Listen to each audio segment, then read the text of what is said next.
Militan Hizbullah kembali meluncurkan pesawat tak berawak atau drone ke Israel pada Jumat 7 Juni sore. Drone tersebut menghantam area terbuka di lembah Jezreel dekat Nazaret. Pasukan pertahanan Israel membutuhkan waktu 8 jam untuk memberikan informasi terkait insiden tersebut. Berdasarkan hasil investigasi, tidak ada sirene yang berbunyi ketika drone Hizbullah datang.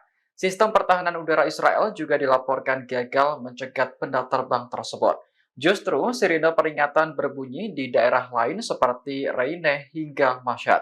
Namun Israel merasa beruntung karena drone Hizbullah menghantam area terbuka dan tidak menimbulkan korban. Saat ini pihak militer masih menyelidiki penyebab sirine tidak berbunyi dan gagalnya pencegatan. Adapun serangan drone Hizbullah pada Jumat kemarin disebut-sebut sebagai yang terjauh.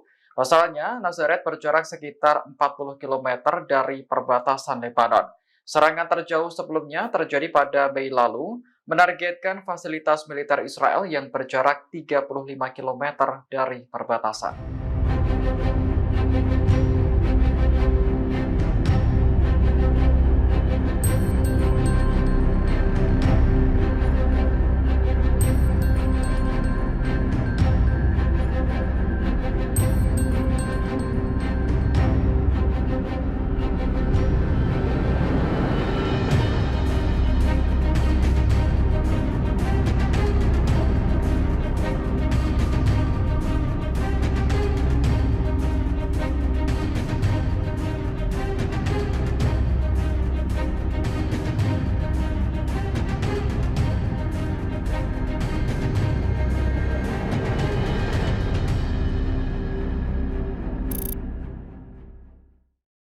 Download Tribun X sekarang, menghadirkan lokal menjadi Indonesia.